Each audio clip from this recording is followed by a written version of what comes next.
Olá alunos, tudo bem com vocês? Na aula de hoje nós iremos aprender sobre anatomia do sistema digestório, justamente porque é um sistema que talvez muitas outras disciplinas não tratam com tanto vigor, mas que a gente entende que na necrópsia ele é muito importante, justamente porque muitas situações que vocês irão presenciar no âmbito, principalmente no Instituto Médico Legal, estão relacionadas ao sistema digestório. Como, por exemplo, pessoas que têm alguma suspeita de intoxicação exógena, ou seja, aquela pessoa ela tomou alguma medicação excessiva ou ela tomou alguma substância química nociva ao corpo que desencadeou um processo de óbito.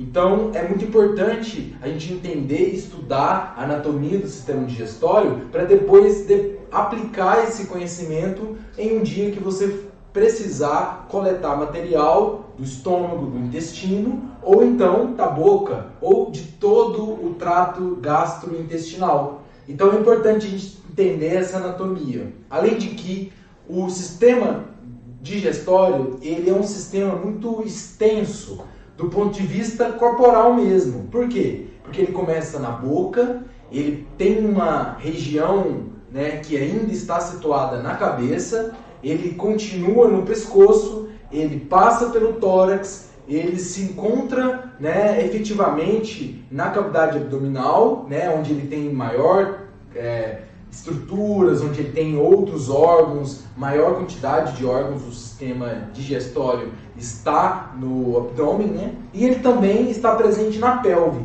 ou seja, cabeça, pescoço, tórax, abdômen e pelve. Todas essas regiões do corpo, lá você encontra o sistema digestório. Então é importante que a gente estude detalhadamente todo esse trato. E é exatamente isso que nós iremos fazer hoje na nossa aula. Então, o sistema digestório, ele possui algumas funções muito claras, como a apreensão, ou seja, você conseguir reter alimento, porque é um espaço de armazenamento de substâncias, é um espaço de armazenamento de alimento, principalmente pela alimentação que a gente tem. Nós temos uma alimentação que é baseada em diversos tipos de moléculas diferentes. Então a gente come carboidrato, a gente come lipídio, a gente come gorduras de formas gerais, a gente come outras proteínas, a gente come outros tipos de carboidratos. Ou seja, a gente tem uma alimentação muito ampla e diversa. Então, para cada uma dessas moléculas, fases do processo de metabolização é diferente. Ou seja, eu quebrar essas moléculas menores, ou seja, fazer a digestão é complexo, então precisa de ter um espaço para cada uma. Por isso que a gente tem a boca, o estômago, o duodeno, os intestinos, tanto o grosso quanto o fino, para poder desempenhar todas essas funções. Além disso, o sistema digestório, como ele inicia-se na boca, ele tem como função a mastigação. Então, o aparato bucal já faz parte do sistema digestório, porque é lá que começa a primeira digestão. Porque o que é digestão? Digestão é simplesmente você transformar estruturas grandes em estruturas menores. E por que eu preciso fazer isso? Eu preciso fazer isso porque o alimento, imagina só, o grão de feijão que você comeu, ele não consegue ser absorvido pelas suas células. Ele é extremamente gigante. Então você primeiramente precisa passar por um processo de mastigação, onde você vai quebrar esse grão de feijão, vai transformar esse grão de feijão em uma massa, em um bolo alimentar, você vai deglutir e isso vai chegar no seu estômago. E lá vai iniciar um processo de digestão que já é um processo não mais mecânico, porque na boca é mecânico e também tem um processo enzimático graças às enzimas da amilase salivar que vão iniciar um processo da digestão de alguns carboidratos, por exemplo. E aí no estômago vai acontecer a digestão micro, ou seja, aquela digestão de que a partícula alimentar ela vai ficar tão pequena, mas tão pequena, que lá no intestino ela será absorvida, certo? Então é por isso que a digestão é um processo que inicia-se na boca, porque já é na boca que eu vou transformar esse alimento em partículas menores. E aí, subsequentemente, né, no estômago, duodeno e tudo mais, essas outras enzimas, elas vão quebrando ainda mais essas moléculas, deixando elas pequenininhas para que a célula do intestino possa absorvê-las, tá ok?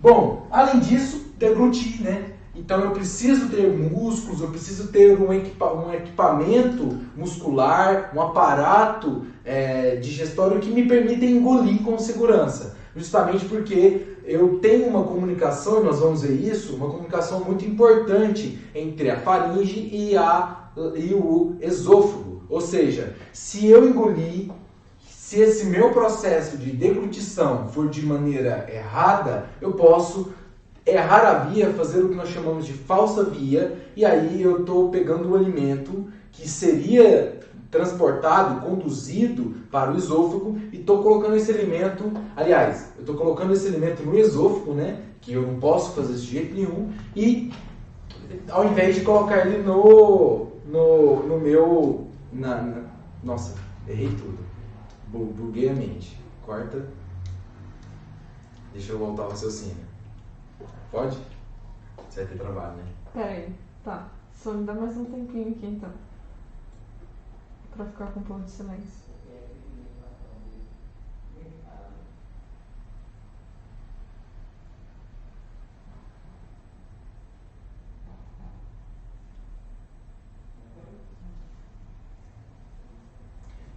Bom, e aí além disso, nós temos um processo de deglutição. E ele é tão importante porque se você fizer esse processo de maneira errada, você pode colocar o alimento em um local errado. A gente chama isso de falsa via. Então, o alimento que era para ser destinado só e somente para o esôfago, ele acaba indo para a traqueia. E aí, na traqueia, é o trato respiratório. Esse sistema respiratório é diferente de sistema digestório. Um faz a respiração, o outro está ligado à digestão. Então eles não podem se comunicar nessa parte. Então eu não posso colocar alimento lá. Então é muito importante a gente entender esse mecanismo, porque pode chegar vítimas, pacientes, pode chegar situações que vocês irão atender lá no laboratório de necrópsia, de pessoas que engasgaram com moedas, que tiveram a traqueia obstruída por um bagaço de laranja, com algum outro artefato, principalmente criança, que engoliu aquele objeto, aquele artefato, e isso gerou um bloqueamento de via aérea respiratória superior, tá ok? Então vocês precisarão saber disso.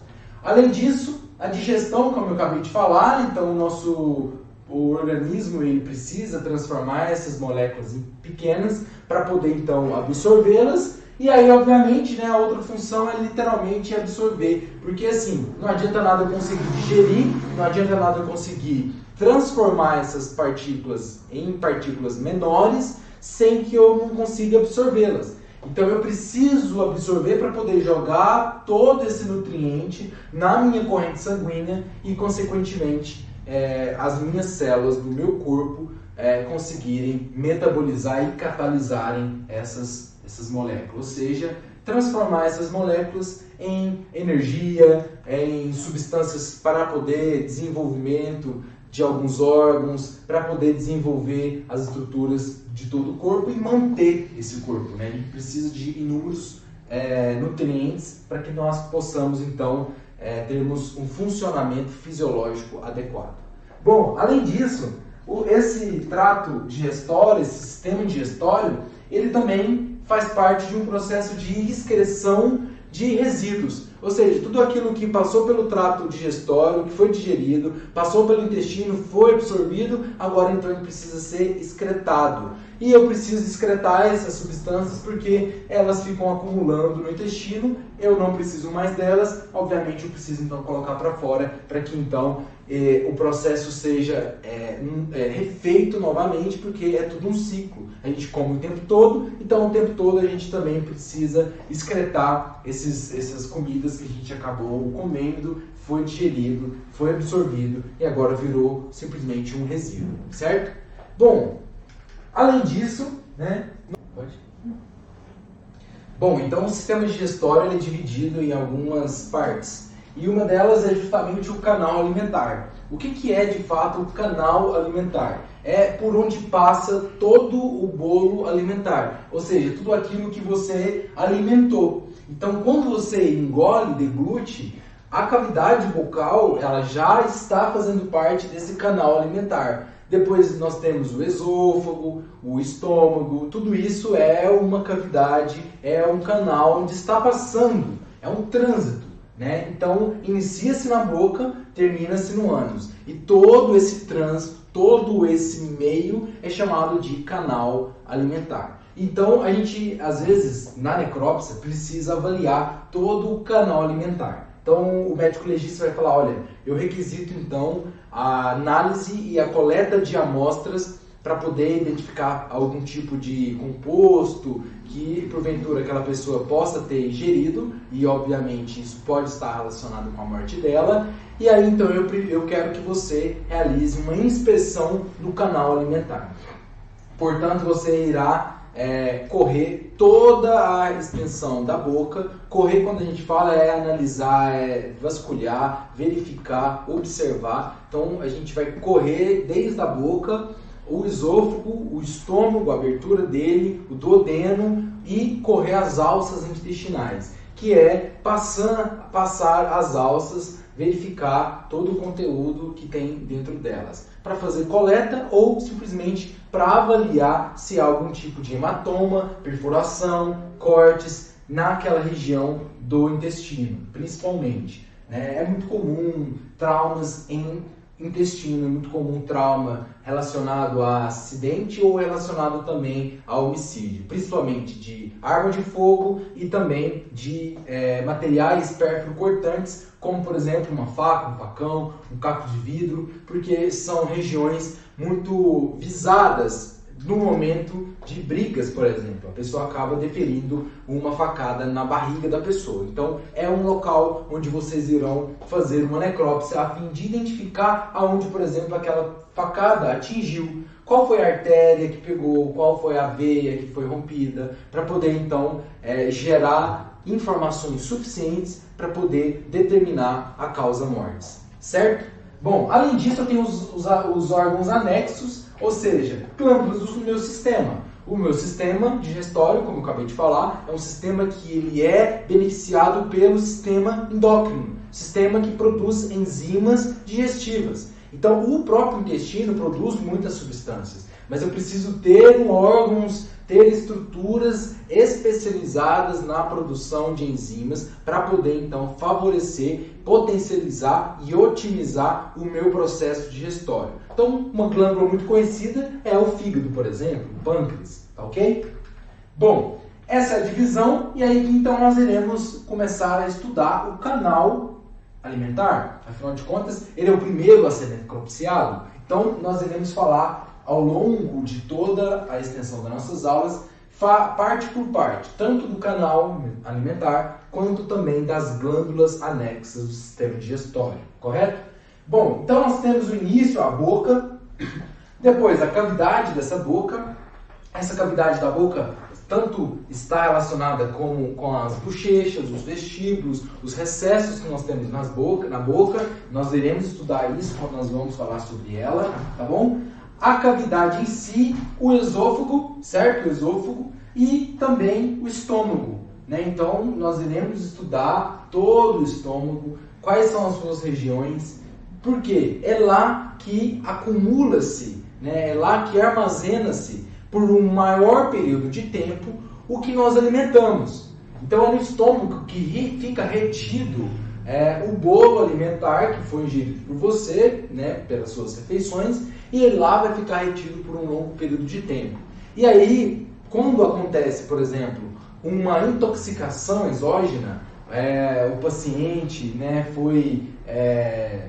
chegou lá no hospital, ele estava com uma queixa de intoxicação e aí ele veio a óbito. Então ele foi levado para o SVO para confirmar qual foi o tipo de substância química que ele ingeriu. Ou você está trabalhando no Instituto Médico Legal e aí vai chegar um cadáver que você irá periciar para descobrir se aquele cadáver morreu em detrimento de uma intoxicação exógena ou ele morreu em detrimento de outros fatores que causaram a morte.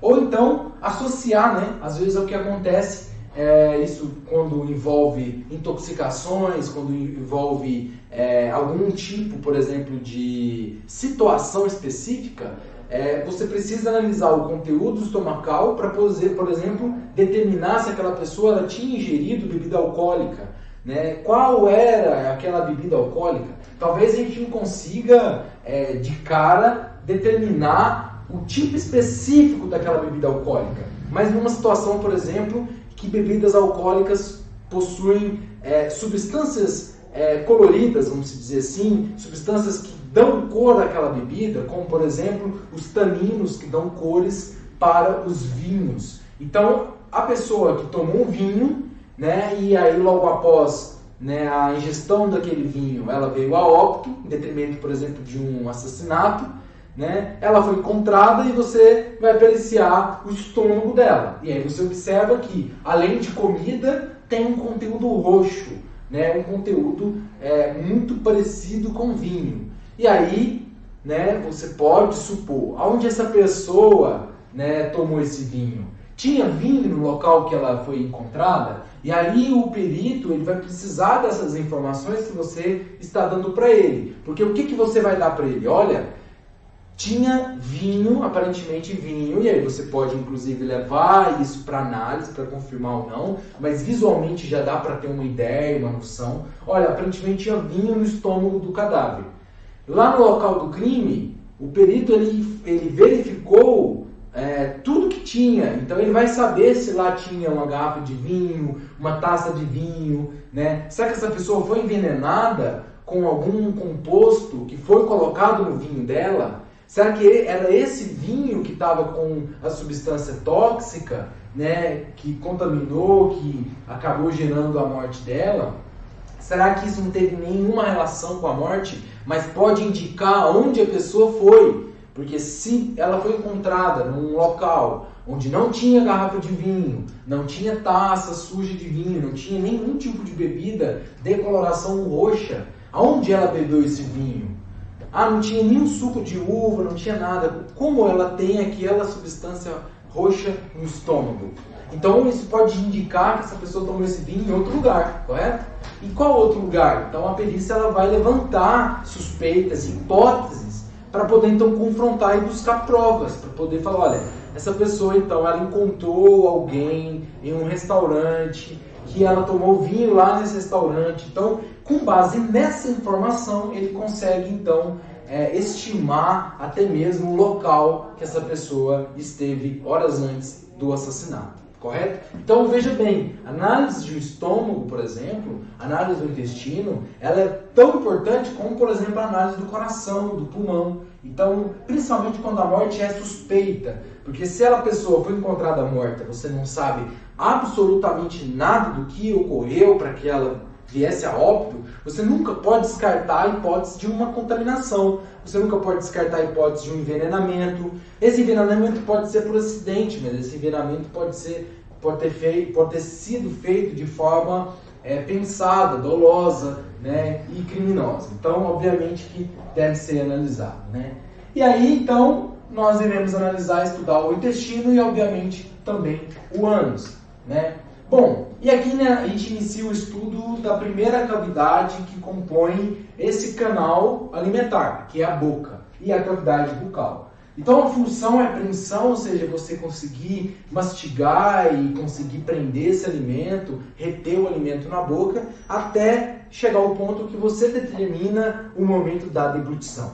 Então quem determina o momento de deglutir é você. Você pode mastigar por muito tempo ou por pouco tempo e já imediatamente deglutir. Então, no momento da análise dessa boca e dessa cavidade bucal, você irá olhar os lábios, a cor do lábio, o que pode estar naquele lábio. Olha, tem sinal que me parece ser um batom, tem um sinal que me parece ser alguma outra substância, como por exemplo sêmen. Tem algum arrochamento, que aquilo pode ser de uma bebida que ela tenha bebido e tenha sujado os cantos da boca, ter corado o canto da boca, o que acontece às vezes quando a pessoa toma vinho por muito tempo. né? Dentro da cavidade bucal você pode encontrar uma substância oleosa, o que pode pensar que aquilo, né, foi algum veneno, algum agrotóxico que é muito utilizado para suicídios, né? Então você vai analisar essa cavidade bucal, até mesmo porque a boca ela é uma mucosa. Então toda a cavidade interna tem um tecido de uma mucosa que é muito fina. Então qualquer tipo de lesão é bastante evidente, né? Um soco na boca, internamente já vai ter o arrochamento, a presença de mais sangue, eritrema, edema, ou seja, vermelhidão e inchaço, certo? Então a língua também você vai analisar, porque às vezes a língua ela retém, devido às cerdas e às papilas, ela retém a substância que aquela pessoa ingeriu. Então pode ser que ali você encontre o veneno, ali você pode ter encontrado a substância química que levou aquela pessoa a óbito. E aí você vai coletar, e obviamente que no início é pouco provável que vocês, né, lá no ambiente de trabalho de vocês, identifiquem qual foi a substância. Normalmente isso é conduzido ao núcleo de toxicologia, né, e aí vai depender do estado, vai depender do local que você trabalha para, né, saber aonde esse material será então levado para análise toxicológica, né? E aí então esse é um processo de observação, vamos dizer assim, de necrópsia, de análise da boca, correto? Bom, além disso, nós temos o vestíbulo da boca. O que é esse vestíbulo? É a região que está abaixo da língua. Então, quando eu levanto a minha língua, coloco a ponta da minha língua no céu da boca e coloco os lábios para fora, eu estendo os lábios para fora, né? Eu então visualizo todo o vestíbulo da boca. Por que eu estou falando no vestíbulo da boca? Se você parar para observar, quando você estiver em casa tomando um refrigerante, tomando alguma bebida, e aí por um tempo você para de tomar aquela bebida, você perceberá que ficou resíduos, né, com o mesmo gosto da bebida no vestíbulo da boca, ou seja, nessa região de baixo dos dentes, nessa região entre o lábio, a parte inferior do lábio, até o início ali dos dentes, ou seja, toda essa região aqui, ó, abaixo da minha gengiva, né, e também abaixo da minha língua. Por quê? Qual é uma das funções da minha boca?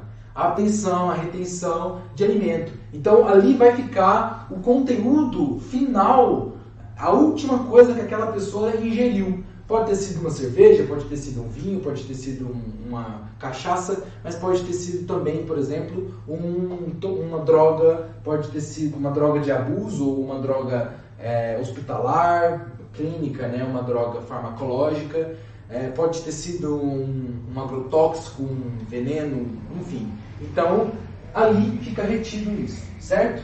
Então, nós temos nesse espaço do vestíbulo que compreende, né, tanto os lábios, as bochechas e os dentes, né, todo o espaço que ali está, nós iremos analisar tanto os limites póstero-lateral, né, ou seja, lá no fundinho da boca até a parte lateral dela, e toda a arcada dentária também. Você irá analisar a arcada dentária para poder principalmente identificar lesões, né, seja a lesão diretamente no dente, ou seja, quando você identifica que o dente foi quebrado, teve fratura no dente, ou então lesões na gengiva ou mesmo na bochecha, no vestíbulo, espaços e regiões que estão ali mais avermelhadas, né?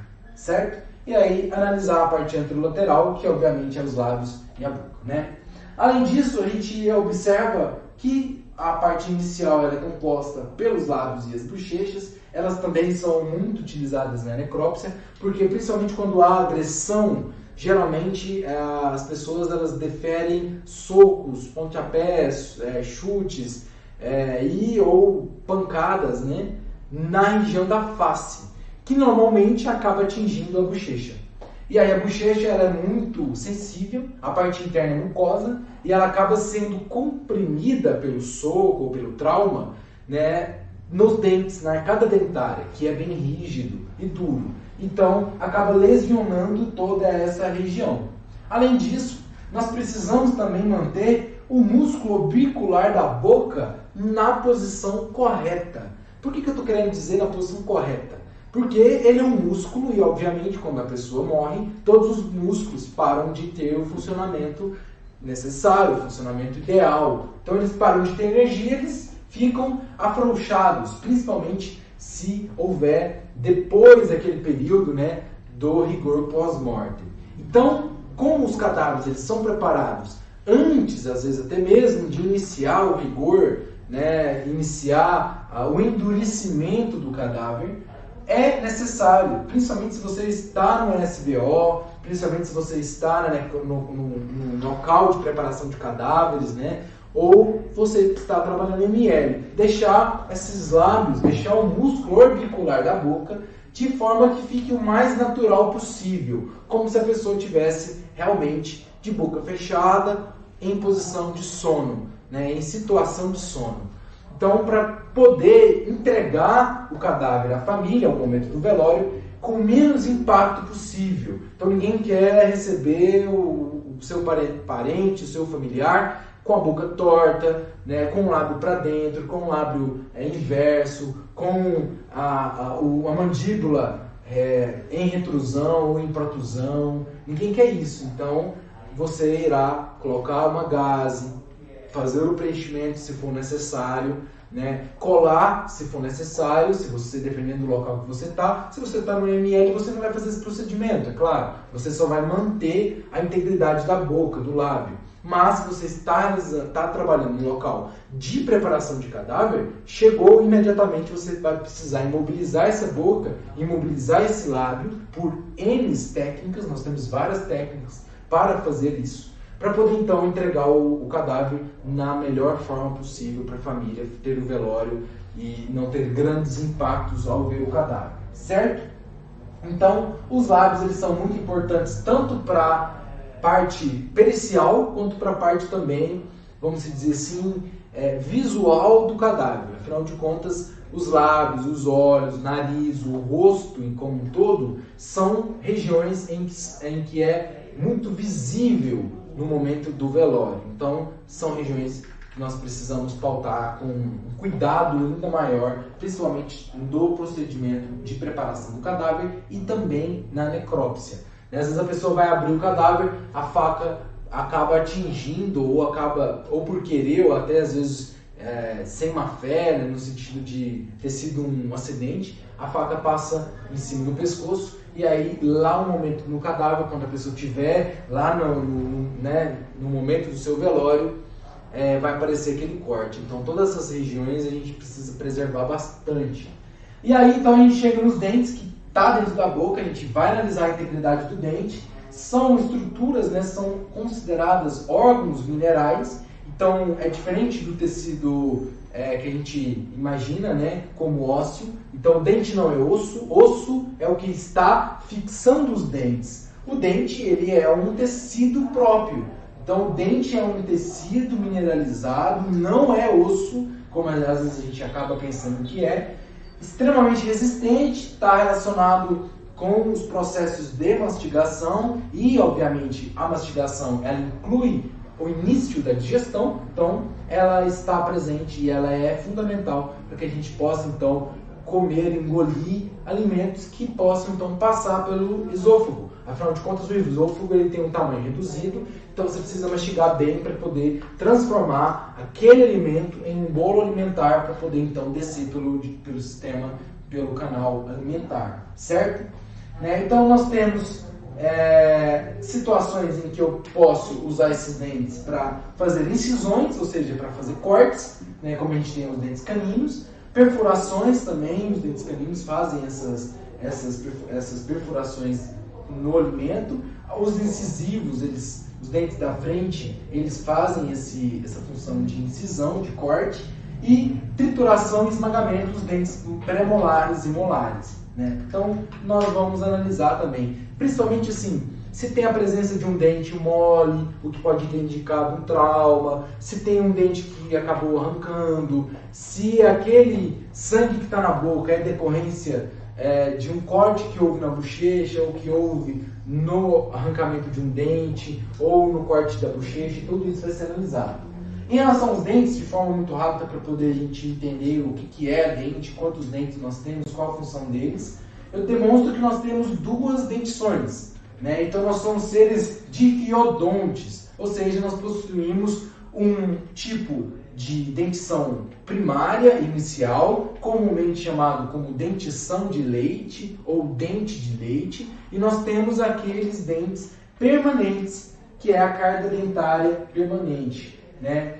E nós temos dentes de formas e tamanhos diferentes. Então nós somos animais heterodontes. Por quê? Outros animais eles possuem dentes padronizados e nós não temos isso. Você observar no espelho, você tem dentes da frente com anatomia, os caninos são dentes da laterais, são dentes que possuem uma anatomia diferente, os dentes que vão ficando mais posteriores, né, que vão ficando mais ao fundo da boca, eles vão tendo uma base mais alargada, são achatados, possuem mais cúspides. Então, cada dente possui uma anatomia diferente, certo?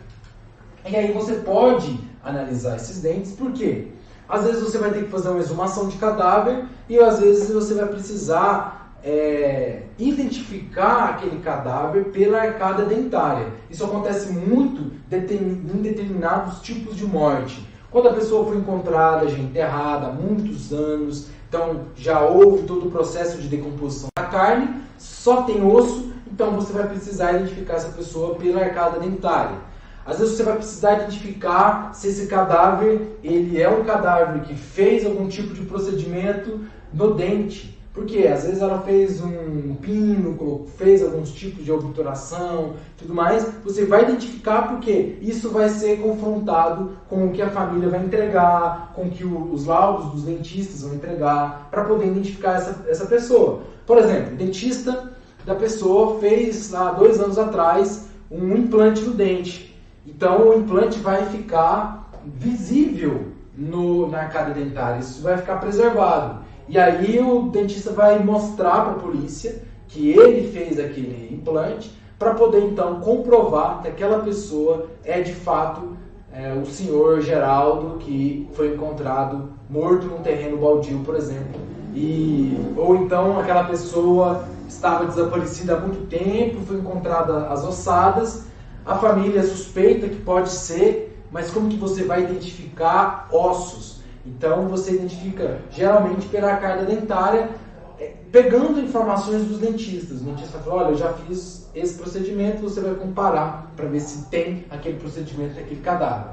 A pessoa falou que fez um pino, chegou lá, olhou a arcada dentária, não tem pino nenhum, provavelmente então não é aquela pessoa que eles acham que pode ser.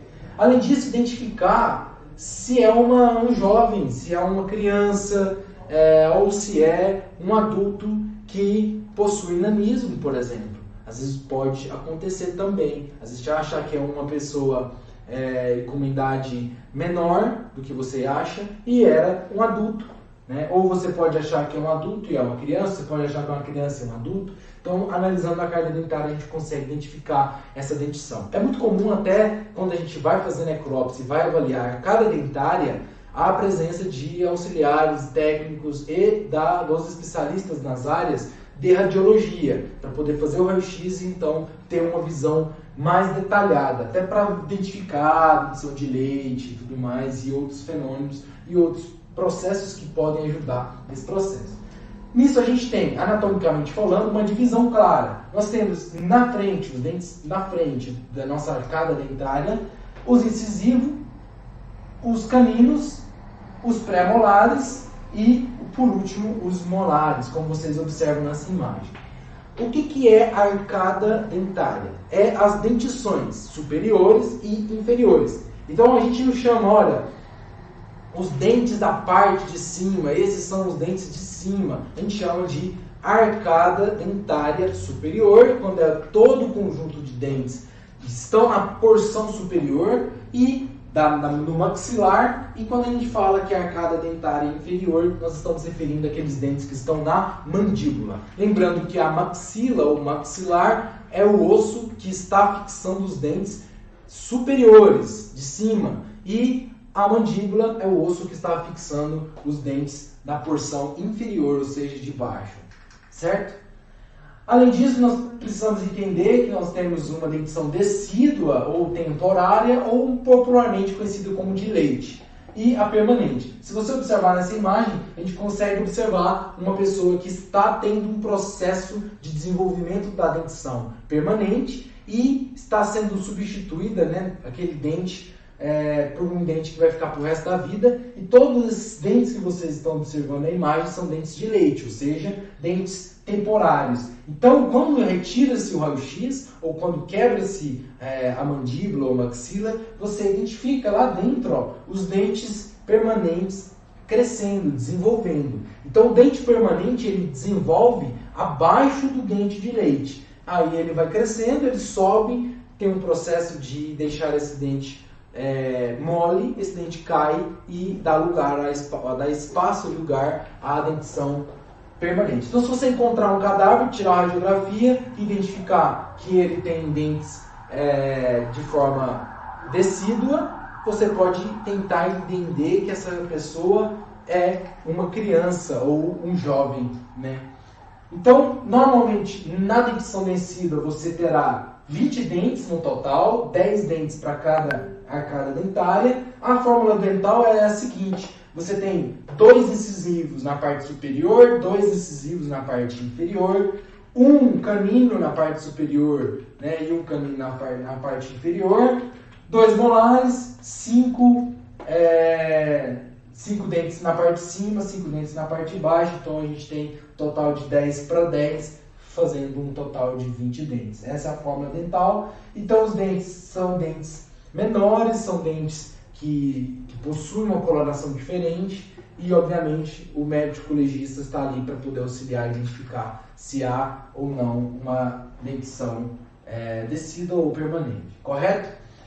Em torno de 7 meses inicia esse processo então de renovação desses dentes, ou seja, a queda do dente decíduo para início então da origem ali do nascimento do dente permanente, certo? Isso pode chegar até os 2 anos, mas cada pessoa é de um jeito. Então tem pessoas que têm 20 anos e ainda tem alguns dentes que nunca caíram, dentes de leite ainda, dentes decíduos. Mas é claro que uma média entre 7 meses a 2 anos que essa dentição decídua, ou seja, temporária, vai ficar, ok? Ela é substituída totalmente, né? Ela totalmente até os 5 e 6 anos. Então, ali até uns 2 anos, mais ou menos, você pode ter o início da troca.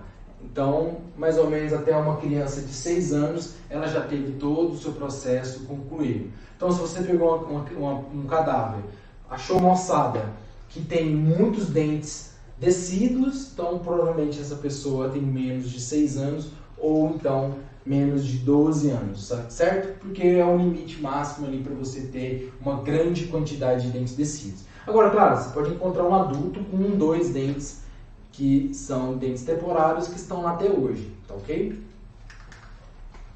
Bom, essa é a dentição decídua, e aí a fórmula da dentição permanente é justamente essa. Eu tenho já, ao invés de 20 dentes, eu já tenho 32 dentes, 16 dentes em cada arcada dentária, certo? Então eu aumento a quantidade de dente. Então quando você pega um indivíduo, né, quando você recebe um cadáver, você conta a quantidade de dentes que ele tem, para poder então identificar se ele já fez toda a troca da dentição ou se ele ainda está no processo de troca de dentição, para você então presumir qual é a idade estimada daquele cadáver, certo? Então você terá 2 incisivos, um canino, 2 pré-molares, 3 molares, total então de 16 em cada arcada dentária, certo?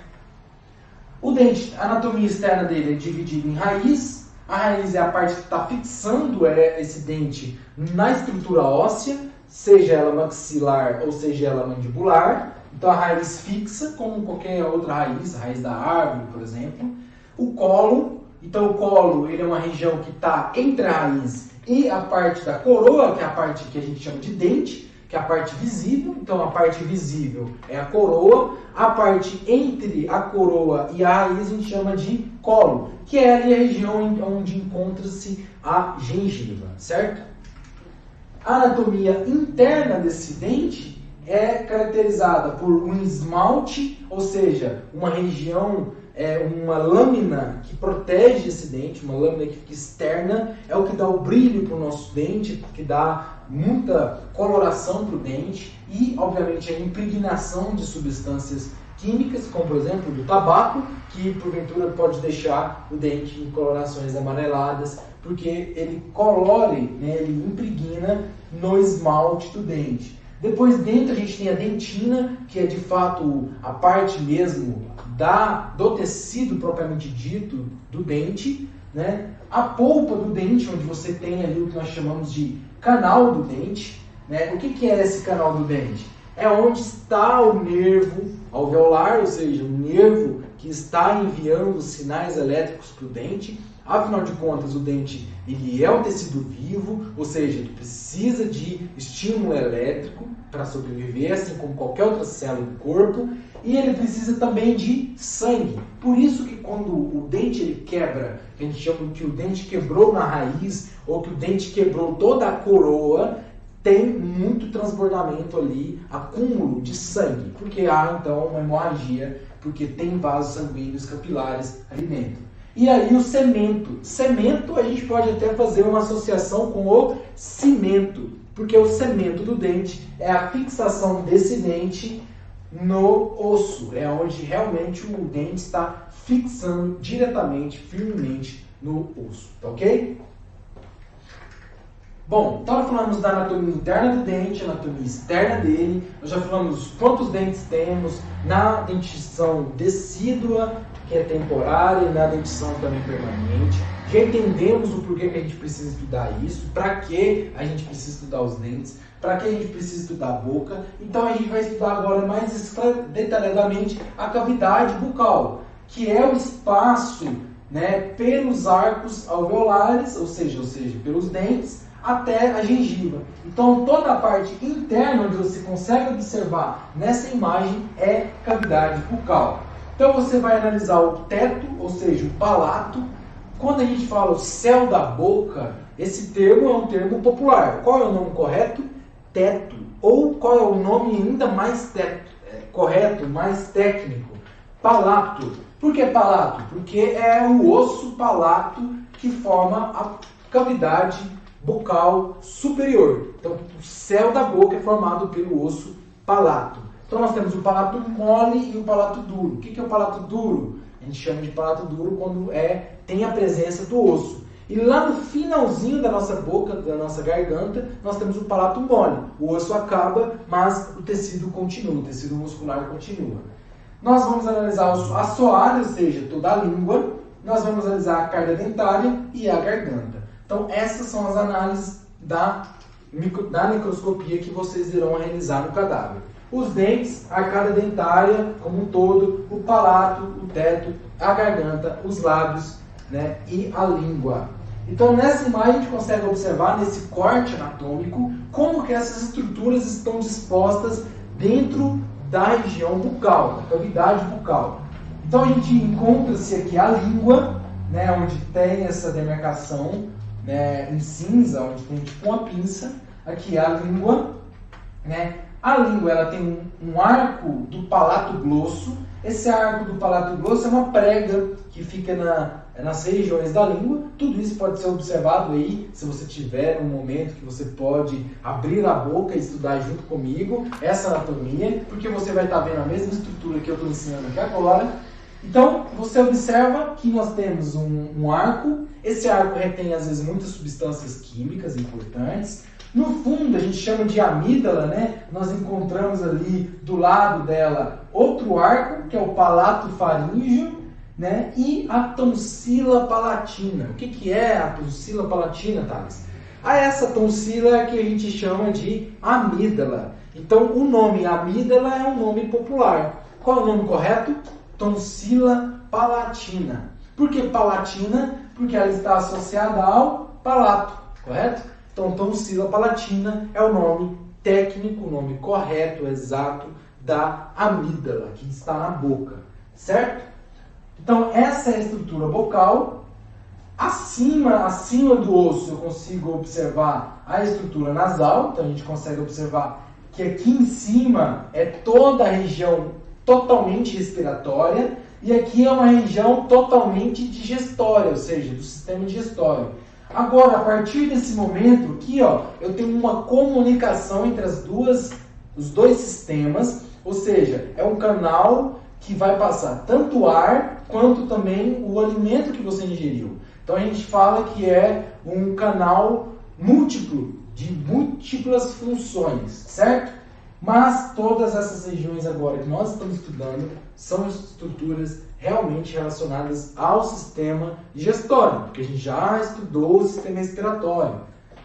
O teto da cavidade bucal, como eu acabei de falar, palato duro e palato mole, então a gente consegue identificar. Essa estrutura do palato duro tem osso. Qual osso? Osso do palato, certo? Ou osso palatino.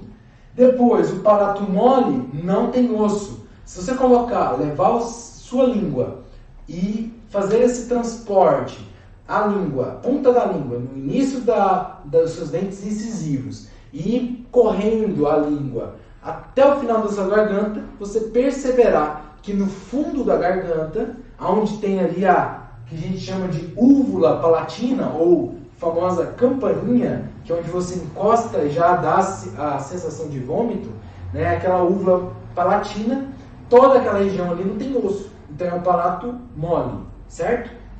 A úvula palatina é aquela estrutura pendular, né, que a gente tem ao fundo da garganta, que a gente chama de úvula palatina. E muitas pessoas comumente chamam de campainha. Bom, esse é o teto da cavidade bucal, né? Além disso, além do teto bucal, nós iremos estudar a parte de toda a região posterior a ela, que é a língua. Então, nós temos a língua, que é um órgão muito muscular e resistente, né, que está apoiada na porção inferior da cavidade bucal. Muitos músculos movimentam esse órgão. Então a gente observa nessa imagem, ó, aqui é a língua externa, que a gente acaba identificando no espelho quando a gente está lá olhando para a nossa boca. Essa é a língua. E olha a quantidade de músculo que está abaixo dessa língua, que a gente chama de raiz da língua, que então gera movimento. Por quê? A língua, ela não só está relacionada com a deglutição e alimentação, o direcionamento e o posicionamento do alimento dentro da sua cavidade bucal, como também ela está relacionada com a fala. Se você observar, quando você fala, você movimenta essa língua em inúmeras posições e movimentos diferentes, para poder então o som sair na frequência e fazer com que você realize a vocalização das palavras de forma exata, certo? Então a língua é importante para a vocalização, ela é importante para você então falar. Então muitos músculos estão relacionados com a língua. Então vocalização e também a deglutição, extremamente importantes essas funções da língua, viu? Qual é a outra função, professor? A gustação. O que é a gustação? Gustação é o processo de identificação de moléculas de sabor, para poder você identificar se aquilo é salgado, se aquilo é amargo, se aquilo é azedo. E para fazer a degustação, eu preciso então ter regiões específicas na minha língua para poder desempenhar isso. Quais são essas regiões, professor? Nós temos a raiz, o corpo e o ápice da língua. Então a pontinha da língua deixou de ser ponta da língua, virou ápice. Na anatomia a gente não tem ponta de nada, a gente tem ápice de tudo. Então, ponta do coração, isso não existe. Nós temos o ápice do coração, né? E aí a língua não deveria ser diferente. Então nós não chamamos a ponta da língua, nós falamos o ápice da língua. Qual é o corpo da língua, professor? Até o final da boca, quando você abre a boca, o final da língua começou a descer, né, começou a inclinar, a gente já tem a raiz da língua. A raiz da língua a gente identifica bem internamente. Você precisa abrir muito a boca e olhar lá interno, olhar profundo para você identificar a raiz da língua, ok? Então nós temos raiz, corpo e ápice, certo? Bom, essas são as partes da língua no que se diz a respeito à sua anatomia. Mas nós também dividimos a língua no que diz respeito à gustação, né? Então a língua ela é dividida, né, em estruturas que tanto receberão estímulos doces, quanto nós receberemos estímulos salgados, azedos e amargos, que são as papilas. E essas papilas elas estão aonde? Então, essas papilas elas estão localizadas em toda a região do corpo e ápice da língua. E um pouquinho do final ali, do início da raiz da língua, certo? Então, a anatomia mais especificamente da língua, nós temos as margens, que são as partes laterais da língua, o ápice, como eu já tinha dito, no meio eu tenho o sulco mediano da língua, o dorso da língua, ou seja, a região onde realmente está concentrada as maiores papilas, maior quantidade de número de papilas, e no fundo eu tenho o sulco terminal, onde inicia a tonsila lingual, ou seja, a raiz da língua, certo? Bom, como eu tinha falado para vocês, nós temos então a divisão das papilas linguais.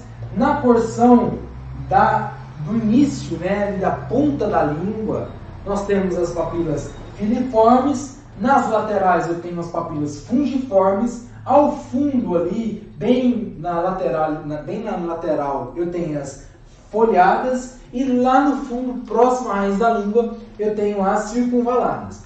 Professor, qual a diferença? Preciso saber. Isso aqui é uma curiosidade para vocês saberem, de conhecimento, para vocês aplicarem na vida de vocês, ok? Preciso saber isso para necrópsia? Não necessariamente. Mas o que eu quero mostrar aqui para vocês é que nós temos na língua estruturas sensitivas para cada um dos sabores. Então as papilas filiformes, elas sentem o doce, enquanto as fungiformes, o azedo. As folhadas, geralmente são estruturas mais umami, um pouco ali do azedo também, e as circunvaladas, ou amargo, né? Então, assim, professor, cada parte da língua tem uma sensibilidade diferente? Não, isso é um mito. Então, muitos estudos já foram feitos.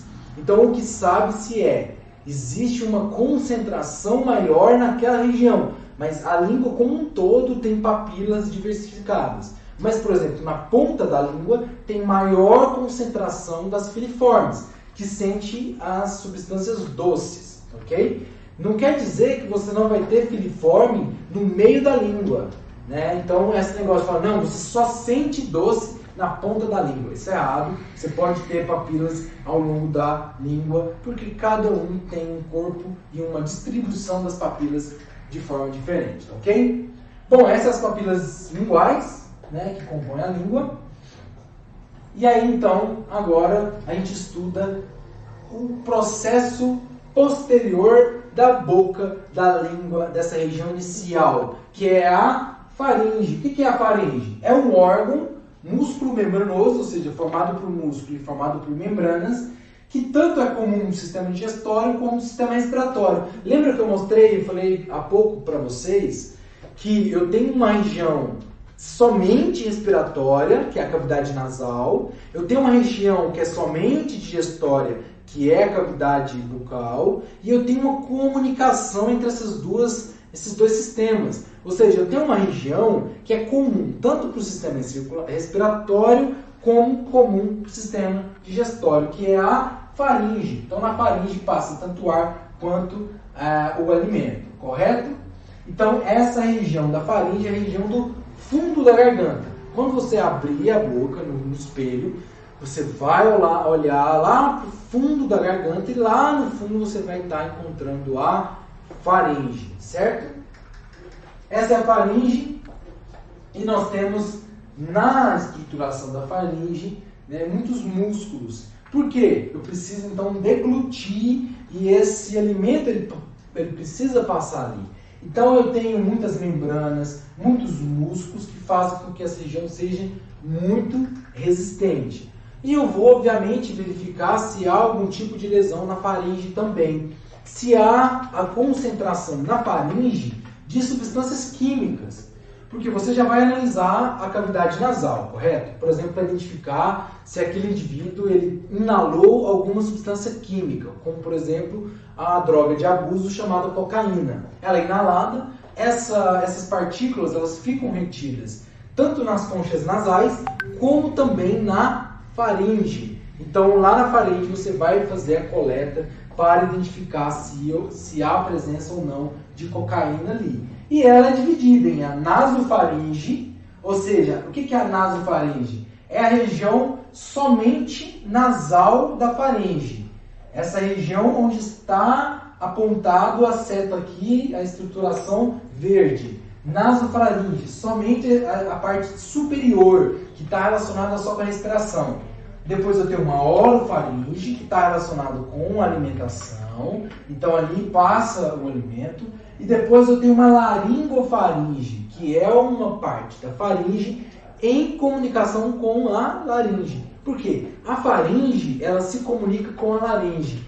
E aonde fica essa laringe? A laringe fica aqui nessa região central da minha traqueia, onde eu tenho a minha produção de som. Ou seja, onde está contido as cordas vocais. Então as suas cordas vocais, ou seja, como você conversa, produz som, vocalização, é onde é? É lá na laringe. E aí a região da laringofaringe é a transição da faringe para a laringe. Então são 3 regiões, você vai analisar, obviamente, essas 3 regiões.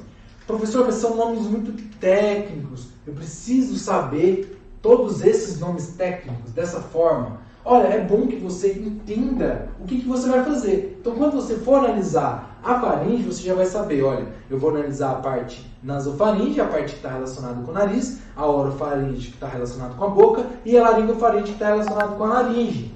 Ou seja, então, sabendo disso, você tem esses nomes mais técnicos. Principalmente para poder, se você tiver que escrever alguma coisa, para você conversar com o seu superior, no caso o médico legista, de forma mais nivelada. E aí, para isso, a gente então entende que a nasofaringe era dividida em 2 regiões. A coana, que é essa região onde inicia a faringe, né? Ou seja, terminou a cavidade nasal, desceu, né, ali iniciar a faringe. Essa coana, ela está naquela região nasofaringe, ou seja, somente envolvida no processo da respiração. Ou seja, só vai passar aqui ar. E essa região é uma região onde fica muito concentrada substâncias químicas inaladas. Seja fumaça, seja cocaína ou qualquer outro tipo de substância que pode ser inalada pelo nariz. E na região do istmo das fauces, qualquer substância que foi inalada pela boca. Às vezes a pessoa tampou o nariz e inalou pela boca, né? Então, às vezes ela sugou o ar de um ambiente que estava com uma substância tóxica pela boca. Você pode respirar pela boca. Muitas pessoas, inclusive, fazem isso quando dormem. Então, as pessoas podem fazer isso também nesse processo e aí acabar levando a pessoa a óbito, certo? E aí a concentração vai ficar onde? No istmo das fauces, que é essa região ali onde está concentrada, onde está encontrada quem? A famosa amígdala, certo? Bom, aqui nós temos mais estruturas. A tonsila faríngea, ou seja, é como se fosse uma amígdala, aonde? No fundo do seu nariz. É muito difícil a gente identificar ela, mas ela está lá e ela é esponjosa. Por isso que ela capta as substâncias químicas que encostam aqui. Ela é esponjosa como se fosse a amígdala da garganta. Então ela retém muita substância química ali. Depois nós temos o ósteo faríngeo da tuba auditiva, que é uma comunicação com o seu ouvido internamente com a sua cavidade nasal. Por isso que às vezes quando você boceja, você acaba tendo uma dilatação do tubo, né? Ou seja, o ósteo faríngeo ele dilata e você começa a escutar a sua respiração interna, né? Essa é uma comunicação do ouvido para a parte respiratória. Tanto é que se você colocar um remédio, um medicamento no ouvido, você vai sentir esse medicamento escoando pela parte da garganta, porque há uma comunicação pelo ósteo faríngeo, certo? Na porção embaixo nós temos a tonsila palatina, que é a amígdala, e a tonsila lingual, que é a raiz ali, o finalzinho da língua. Essa tonsila, como ela está muito embaixo, é difícil a visualização no espelho, quando você quiser observar em casa, mas no cadáver você vai analisar porque muitas substâncias químicas ficam retidas na tonsila lingual, na tonsila palatina e também na tonsila faríngea, certo? Por isso que você vai fazer a raspagem com suave para poder então extrair o máximo de moléculas e substâncias ali. Essa região da orofaringe nós já comentamos dos arcos, né, e do palato, né, ou seja, o palato, toda a região aqui, ó, que tem osso, é o palato duro. Depois, no finalzinho aqui da garganta, o palato mole, onde não tem osso, certo? Bom, essa é a orofaringe. No final da garganta, quando a gente analisa, nós observamos o quê? Essa estruturação aqui, que é a epiglote. Então, a epiglote é uma válvula que ela fecha e abre se você está respirando ou se você está deglutindo, para poder não ir comida para a traqueia, ou seja, para não ter falsa via. Essa valécula, que é essa região onde vocês estão vendo a setinha verde, é uma região onde para muita moeda, caneta. Então, eu já peguei muito caso de necrópsia em que a caneta estava parada na valécula. Então, a valécula ela é importante para reter caso a pessoa engula um material que não deveria. Então, ela já é uma forma de defesa do seu corpo para impedir que você engula aquele objeto.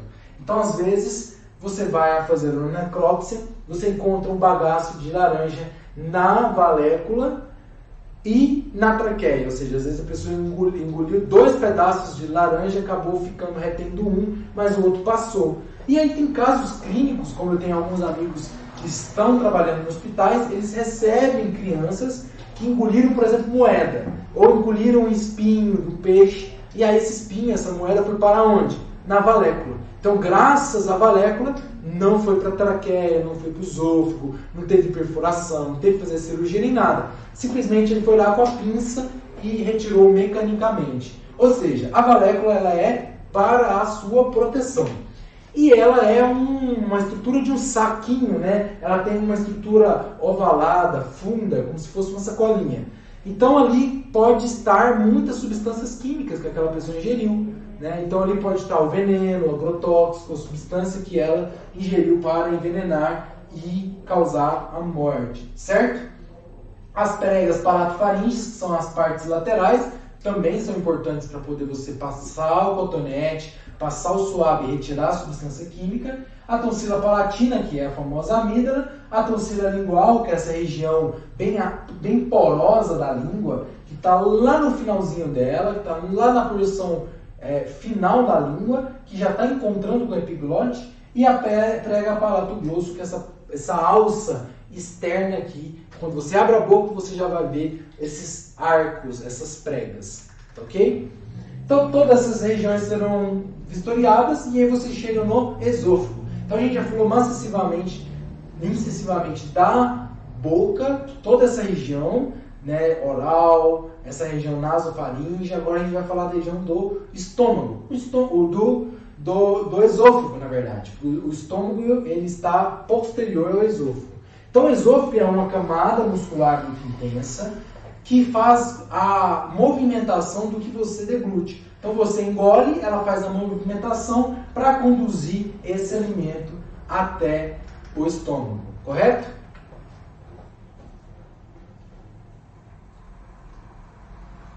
Bom, o esôfago é dividido em esôfago cervical, ou seja, essa porção do esôfago que está no pescoço, que está na região cervical. O esôfago torácico, aquele esôfago que está na região do tórax, né, que está ali passando do ladinho ali da aorta torácica, que está passando do lado ali do pulmão, do coração, e a abdominal, onde ela chega na parte do abdômen para desembocar no estômago. Professor, eu vou analisar essas 3 partes? Vou. Porque quando você tirar o esôfago, você vai cortar ele em sentido transversal e ou longitudinal. Você pode fazer os 2 cortes. E aí você vai analisar se tem ferida, se tem hematoma, se tem presença de líquido tentar identificar que tipo de líquido. Ah, não, é uma secreção normal de mucosa. Porque como é uma mucosa, e é uma mucosa muito espessa, então você pode encontrar um muco, né, uma espécie de saliva espessa em toda a extensão. Isso pode ser natural, né, normal, todo mundo tem isso, é normal que tenha mesmo. Mas você pode identificar que ali está ferido, às vezes a pessoa ingeriu um ácido, ingeriu às vezes cândida, hipoclorito de sódio, né? Às vezes a pessoa acaba tomando sem querer água sanitária, e aí essa região ela fica muito vermelha, com muito edema, com muito eritrema, com pontinhos avermelhados, ou até mesmo com escoriações, com lesões visíveis mesmo, ou a presença até mesmo de sangue. Né? Se houve a presença de sangue no esôfago, ou essa pessoa ela engoliu sangue, aí você precisa identificar se tem sangue na cavidade bucal, ou ela pode ter engolido a substância química que fez a ferida, fez a hemorragia no próprio esôfago. Por isso que você analisa tudo. Você analisa esôfago, boca, estômago. Né? É formado por músculos estriados, tanto na porção superior, e músculos tanto estriado e liso na porção média e músculo liso na porção inferior. Ou seja, cada região do esôfago tem musculaturas diferentes para poder fazer funções diferentes e, obviamente, atender todas as necessidades do seu corpo, ok? Mas o que vale aqui em relação à necrópsia é a análise do estômago, porque é lá que vai ficar contido tudo que desceu pelo esôfago. Pode ficar, professor, substâncias no esôfago? Claro, vai ficar, mas no estômago elas vão ficar mais retidas. Ah, professor, então é melhor já ir direto no estômago, já analisa logo o estômago. Sim, pode ser que você esteja ali com pressa, só quer coletar o material no estômago, que você já sabe que ali vai ter a quantidade de maior volume. Mas você não pode esquecer e não pode deixar de lado a necrópsia das outras partes. Toda a região do nosso corpo é importante, porque ela pode te dar uma pista diferente, né? Ela pode te dar uma resposta, um caminho diferente. Então, por isso, todas vão ser necropsiadas. E no estômago, então, a gente vai ter uma necrópsia mais especializada. Essa aqui é a região de transição do esôfago para o estômago. Por que eu falo que é uma região de transição? Porque eu deixo de ser um tubo para ser uma bolsa. Então ali eu tenho uma forma de registro para poder impedir que o conteúdo que está armazenado nessa bolsa chamada de estômago volte para a boca. Né? O famoso refluxo alimentar. A pessoa às vezes deita e aí o alimento sai do estômago, vai em direção ao esôfago e chega até mesmo, em alguns casos, na boca. E a pessoa sente o gosto de tudo aquilo que estava lá no estômago dela, sente presença do ácido e tudo mais, isso gera vários problemas. Então, para isso, nós temos a cárdia. A cárdia é essa estrutura que é um registro, né? E chama cárdia porque está relacionada com o coração está aqui na porção superior, a cárdia, obviamente o coração está dentro do tórax e a cárdia está abaixo do diafragma, ou seja, ela já está no iniciozinho do abdômen, mas chama cárdia por conta dessa relação anatômica do ponto de vista da localização. E ela cárdia porque ela abre e fecha de uma maneira muito rápida também. Então ela é um registro. Você engole, ela abre, permite a passagem do alimento, ela fecha novamente. Certo? Bom, aí então nós chegamos no estômago, que é uma bolsa em formato de J. O estômago ele pode ter tamanhos diferentes, formas diferentes. Tem pessoa que tem um estômago um pouco mais alto, um pouco mais baixo, estômagos evertidos, invertidos, estômagos alongados, estômagos concêntricos, redondos. E não importa, isso não vai importar a anatomia diferente, o que vai importar é o conteúdo que está lá dentro. Então, o que geralmente se faz, você amarra na região da cárdia, então você vem nessa região aqui inicial, dá um nó com um cordão ou com uma linha de sutura, geralmente se utiliza barbantes, bem mais resistentes e efetivo, você vai amarrar essa região e vai amarrar aqui, ó, no finalzinho. Então você vai amarrar aqui, para poder você retirar todo o conteúdo estomacal sem que ele derrame dentro da cavidade abdominal. Você quer pegar aquelas substâncias que estão no estômago e quer analisar elas. Você vai levar o material, o conteúdo para análise. Você vai levar aquilo para o laboratório. Então, como que você vai permitir que o material que está ali dentro escape, saia? Ou como você vai permitir que haja contaminação, ou seja, troca de fluidos? O fluido que está no intestino foi para o estômago, o intestino que estava, o sangue que estava ali na cavidade abdominal se confundiu, misturou com o conteúdo que estava no estômago. Isso não pode. Então você faz um tamponamento, amarra a porção inicial do estômago, amarra a porção final do estômago, corta. Então é a famosa laqueadura do estômago. Aí você retira o estômago para fora e aí então lá do lado de fora que você então vai abrir o estômago, vai lavar ele para fora. Por que você vai lavar ele? Porque às vezes ele tem sangue na porção externa. Você não quer misturar sangue internamente, porque você quer ver se tem sangue lá dentro. Vai que essa pessoa ela não ingeriu sangue, não tem sangue na parte interna do estômago. Aí você foi lá, errou, porque você cortou o estômago sem lavar ele antes. Você então colocou sangue no conteúdo interno, você misturou. Aí a análise vai vir, olha, tinha sangue dentro do estômago. Essa pessoa engoliu sangue. Ou essa pessoa teve alguma lesão no trato digestório que teve hemorragia. Sendo que na verdade isso não ocorreu. Sendo que na verdade era simplesmente o sangue que estava ali no abdômen, porque sei lá, estourou a veia, sujou todo o estômago por fora de sangue e você não teve esse cuidado. Por isso que se lava antes de cortar e antes de retirar todo o conteúdo que está aqui dentro. Ok? E é claro que na aula de vísceras vocês vão ver isso mais detalhadamente do ponto de vista da necrose. Aqui é um ponto de vista mais do que da anatomia e fisiologia e o início dessa patologia do sistema, certo? O estômago tem função de reservar o alimento, claro, porque o processo de digestão ele envolve um tempo, você precisa que aquelas enzimas ficam atuando, ficam digerindo em um determinado tempo. Elas também estão realizadas, elas estão focadas num processo de digestão mecânica. Por que mecânica? Porque o movimento que o estômago faz facilita, mistura, né, as substâncias químicas. Então você vai misturando essas substâncias químicas para poder todo o bolo alimentar, né, ficar em processo de digestão. Né? Então você tem uma digestão mecânica, o estômago ele vai amassando o alimento que está ali dentro. A digestão química, principalmente das proteínas, ocorre no estômago, exclusivamente no estômago. Secreção do suco gástrico, que é um ácido para poder digerir, facilitar a quebra dessas moléculas alimentares em moléculas menores.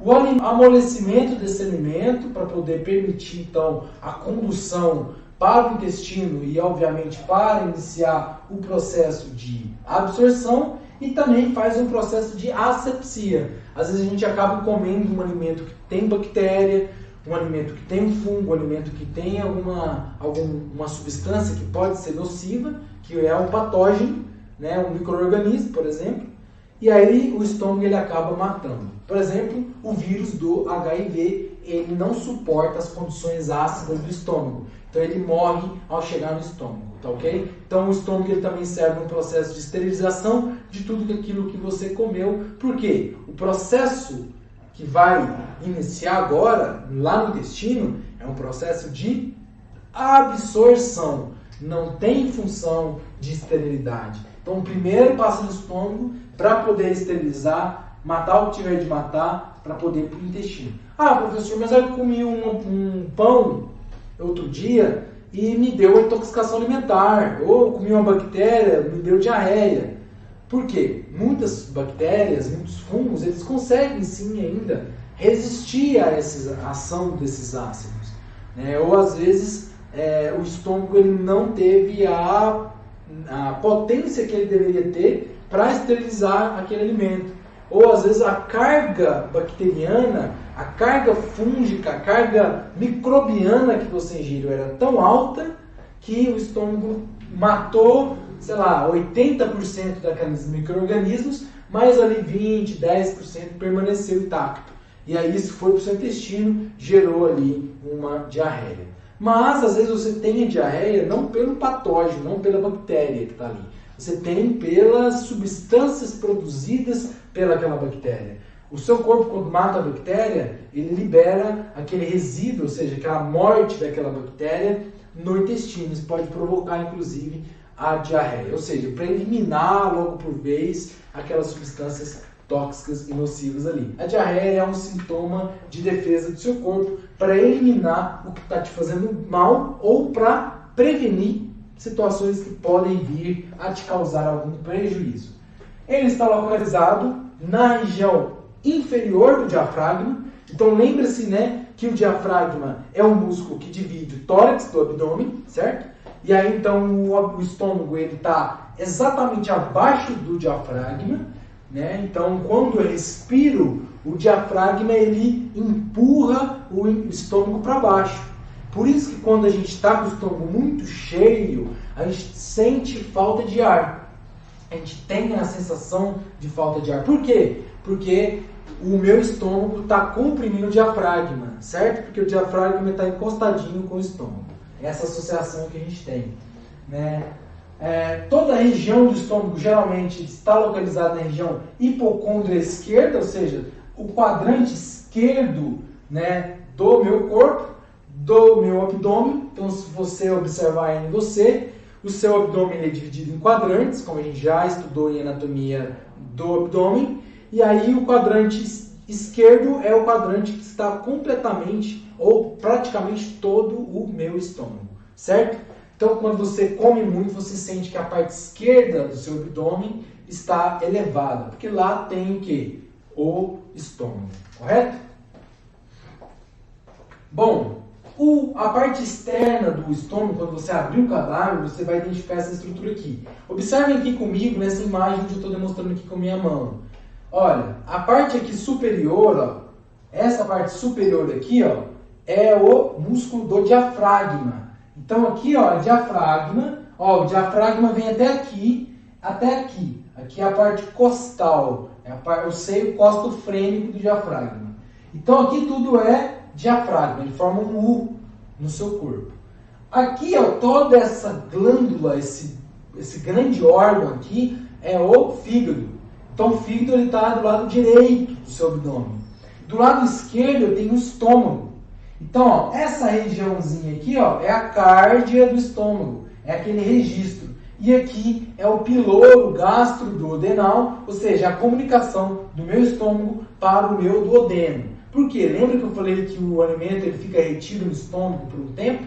Então eu preciso ter um registro em cima e embaixo. Eu preciso ter um registro em cima para evitar refluxo, ou seja, para evitar que o alimento saia do estômago e vá para a boca.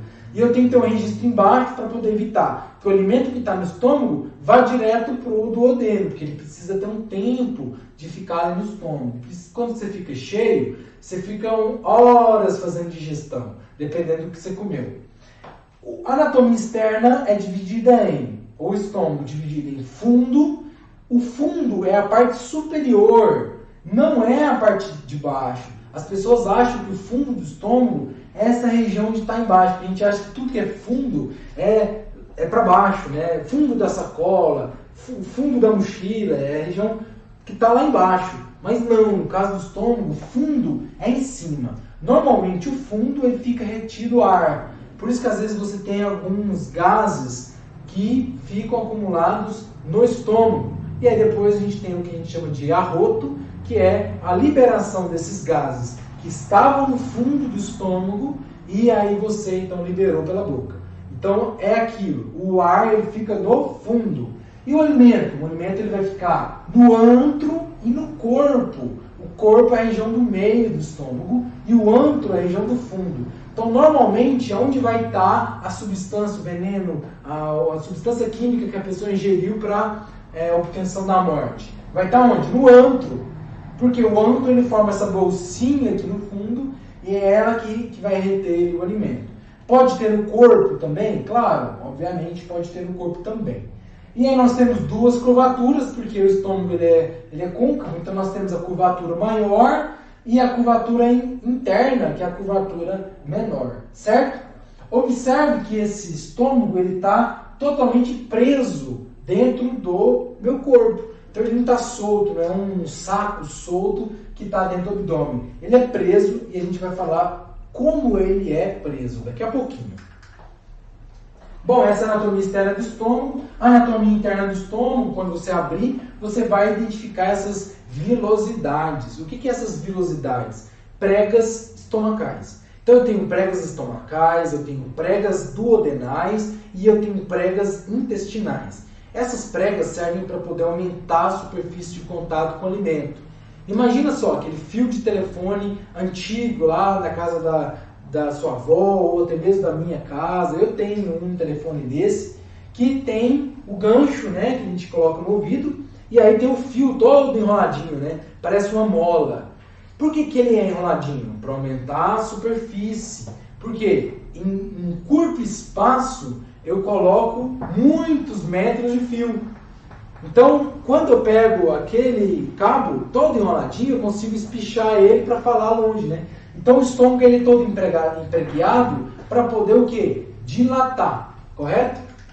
Para poder dilatar e para poder, então, aumentar a minha superfície de contato. Então, o meu estômago é pequenininho. Você come, essas pregas vão esticando para poder, então, aumentar e comportar e suportar todo o alimento que você digeriu. Além de que serve, então, para aumentar a superfície de contato. Lembre-se sempre da molinha do exemplo do telefone que eu falei para vocês, ou da mola do carro, tudo que tem no nosso corpo, que é enrolado, preguiado, é para poder ter mais espaço em um menor lugar. Por exemplo, o cérebro. O cérebro é totalmente enrolado, né? Ele é totalmente cheio de vilosidades, ele é totalmente enrolado, engruvinhado. Por quê? Para caber o maior número de cérebro dentro do menor espaço. Quando você quer fazer uma mala com muita roupa, você dobra bem dobradinho, né? Para poder caber mais em um menor espaço. Então, as dobras do cérebro, as dobras do intestino, servem para caber mais em um menor espaço, correto? O cérebro, para vocês terem uma ideia, se eu deixasse o cérebro plano, ele teria quase 1 metro quadrado. Então ele é todo enrolado para poder caber dentro da cavidade craniana. Senão a gente ia ficar com aquele cabeção, a gente ia ficar muito cabeçudo. Aqui, quando vocês analisarem o estômago, vocês vão observar essas pregas. Não se assustem, porque elas são naturais.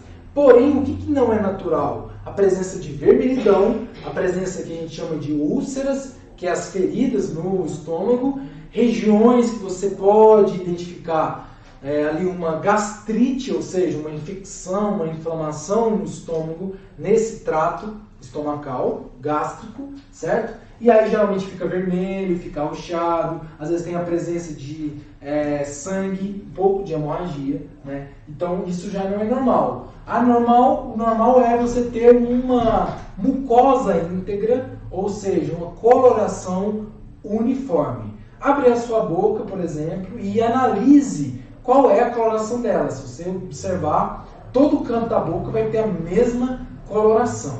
O estômago também, no intestino também, no duodeno também. Ou seja, todas as mucosas elas terão que ter uma homogeneidade da coloração. Se você viu que está rosinha, dependendo da região, ficou bem avermelhado, ou seja, ali tem uma resposta inflamatória, que pode ser infecciosa, que pode ser traumática, e aí você vai avisar para o médico. Olha, tem uma ferida aqui, será que é uma úlcera? Será que isso é importante para poder colocar e atestar no laudo, ou é insignificante? Por exemplo, a pessoa está com uma gastrite ulcerativa de anos e anos. Ela morreu assassinada com um tiro na cabeça. Vai ter importância você colocar no laudo, você avisar, você falar que ela estava com gastrite ulcerativa? Isso vai contribuir para o fechamento, para o encerramento do caso? Não! O que tem a ver o tiro na cabeça com a gastrite que ele estava tendo? Agora, a pessoa foi encontrada, não tem tiro, não tem trauma, não tem hematoma, não tem nada. Mas ela está lá morta, deitada no sofá. Será que essa úlcera ela foi uma úlcera provocada por uma substância química, por um ácido, ou por uma água sanitária, por um veneno, por um produto químico que ele ingeriu? Então ninguém sabe. E aí você então vai alertar o médico, porque aí essa úlcera vai ter importância do ponto de vista da necrópsia, tá ok? Então aqui a gente vê uma região gastroduodenal, onde a gente tem o piloro. O piloro é esse registro aqui, ó, que vai fechar, é um esfíncter. Todo registro do nosso corpo chama esfíncter. Então aqui é um esfíncter chamado então de piloro gastroduodenal, onde ele vai então liberar, ele vai abrir e vai liberar o conteúdo para onde? Para o duodeno.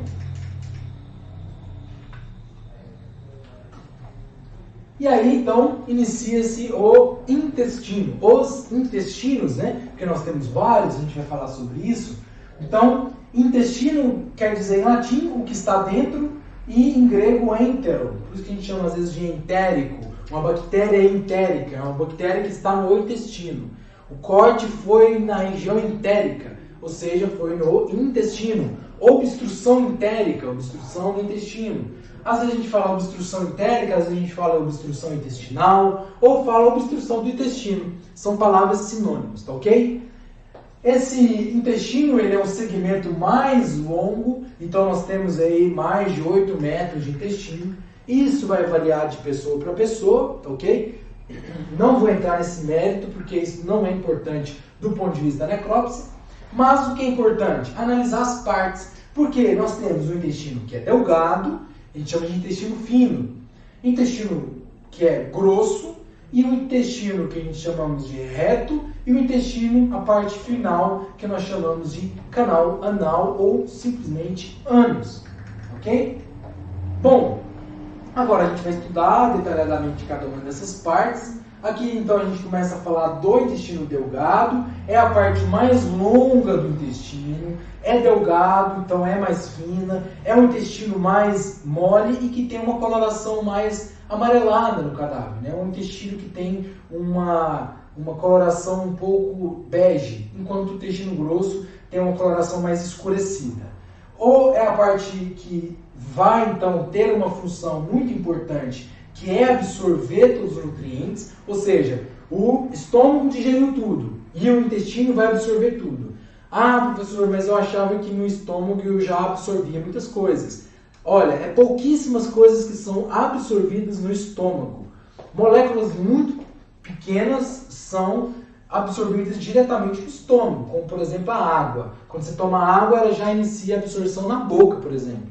Então, no estômago, obviamente, que ela vai ser absorvida também. Mas, por exemplo, proteínas, carboidratos e tudo mais, aí você precisa ser absorvida onde? No intestino. Então, lá, o bolo alimentar já virou um bolo que já tem uma textura muito mais mole, já foi destruída pelas enzimas, então já é um líquido muito pastoso, né? Diferente do que está lá dentro do estômago. Às vezes no estômago você vai encontrar pedaço de calabresa, rodelinha de pizza da calabresa, você vai identificar um pedaço ali de brócolis, você vai identificar o grão de feijão. Por quê? Às vezes você vai precisar identificar o que essa pessoa comeu antes.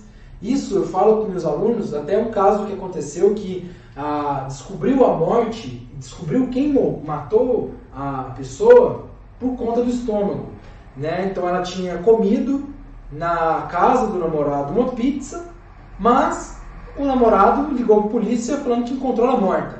Então a polícia chegou lá, fez a perícia, não achou nada na casa dela, no apartamento dela, realmente não tinha nada e tudo mais. Fez a necrópsia, abriu o estômago, o que tinha identificado lá? Pizza. Essa pessoa ela tinha comido pizza. Tentou identificar os ingredientes da pizza, então viu que tinha milho, via que tinha ervilha, porque às vezes acaba a gente engolindo, né, de forma muito rápida esses grãos, né, ou partículas, né, maiores dos alimentos. E aí identificou, olha, provavelmente ela comeu uma pizza. A perícia voltou no local, não identificou nem prato sujo de pizza, nada, nem a embalagem que vem a pizza. Então eles falaram, gente, essa pessoa então comeu a pizza em algum lugar, ela foi para algum restaurante horas antes de ter comido a pizza. Tentou rastrear no cartão de crédito se ela tinha pagado alguma pizza, não identificou nada. Como o namorado dela, né, começou a apresentar como suspeito, a polícia então determinou a busca e apreensão do aparelho celular. Pegou o aparelho celular dele, ele esqueceu, ele nunca imaginou que isso ia acontecer, né? Ele esqueceu de apagar o histórico do iFood. E lá no iFood ele tinha pedido o quê? Pizza. Então os mesmos ingredientes da pizza que estava lá descrita no iFood, que ele tinha pedido, eram os mesmos ingredientes que estavam lá no estômago. Ou seja, ele pediu a pizza e ele comeu essa pizza com ela. Então, quando a polícia confrontou ele sobre isso, ele acabou confessando o crime, porque ele viu que já não tinha mais escapatória. Ele confessou que tinha sido uma briga e ele acabou matando ela por sufocamento com o travesseiro. Por isso que não tinha marca de agressão na região cervical e não tinha algumas marcas que são comuns quando acontece enforcamento mecânico, correto? Então, o intestino, eu dei esse exemplo para vocês entenderem a importância do intestino, né? Bom, o intestino então é dividido em duodeno, que é a região ali onde inicia o intestino delgado, ou seja, finalzinho do estômago, né? Depois jejum e depois íleo, correto? Essas são as partes do intestino delgado. Ó, quando a gente observa aqui, o estômago ele está aqui, nessa região, cortei aqui, ó, para vocês iniciarem o piloro. O piloro é aquele registro que vai iniciar o duodeno. Então, o duodeno é esse D. A gente fala que é o D do duodeno, porque forma uma curva no intestino em formato de letra D. Então, esse é o D do duodeno. Depois, então, tem uma flexura. O que é a flexura? É uma curva, e aí, então, inicia a parte do jejum. Então, a parte do jejum é a parte inicial do intestino delgado, e depois a parte final do intestino delgado recebe o nome de íleo, correto? Essa é a parte do intestino. Aqui dentro a gente consegue observar também as papilas duodenais e as pregas duodenais.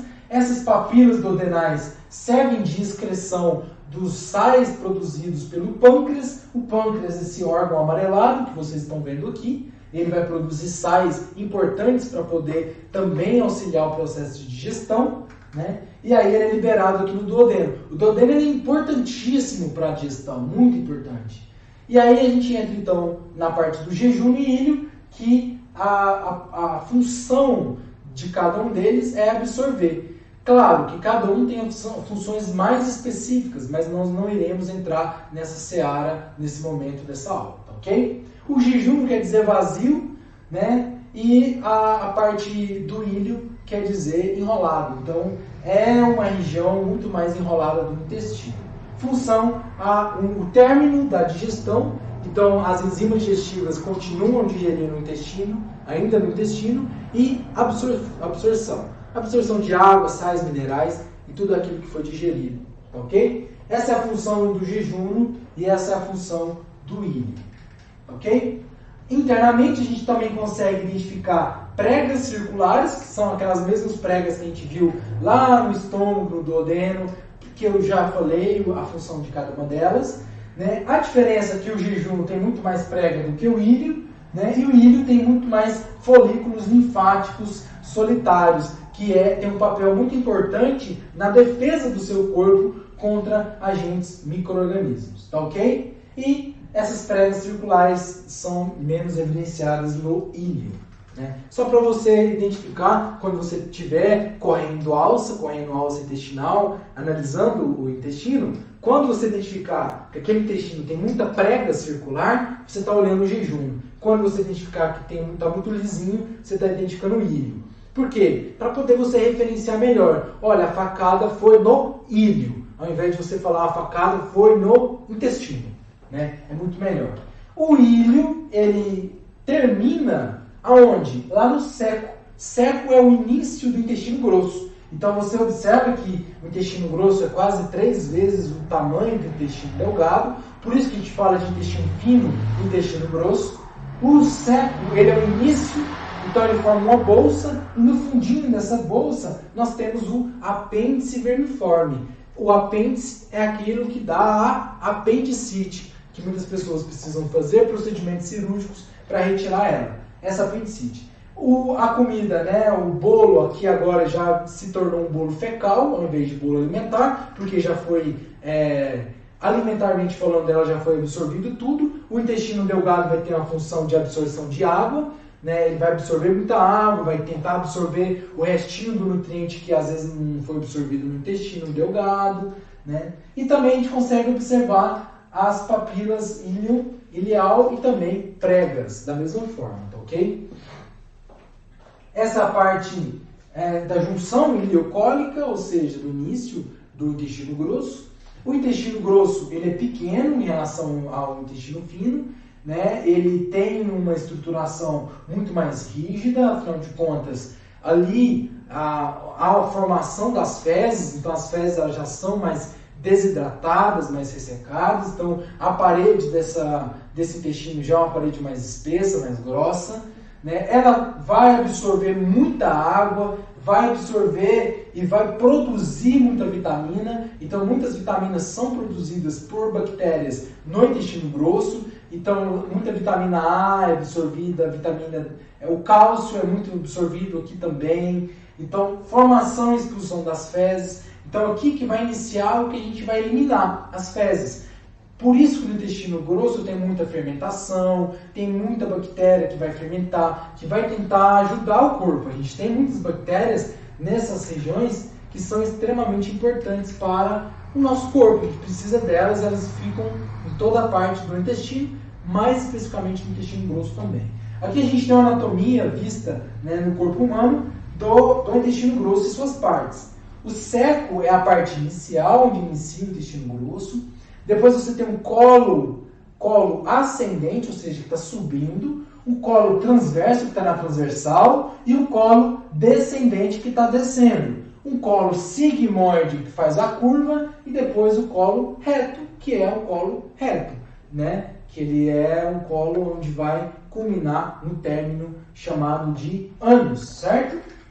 Bom, essa é a parte externa. A parte interna nós temos as tênias. Lembrando que tênia aqui não é a tênia saginata ou a tênia sólio, que é aquele verme, né, que dá solitária e tudo mais, não é isso. Tênia aqui são essas pregas, né, intestinais. Então, quando você abrir o intestino grosso, ele tem essas pregas grossas. O intestino delgado tem pregas delicadas. Aqui tem pregas mais protuberantes, mais grossas, né? Além disso, as austras, o que são as austras? São esses gominhos do intestino.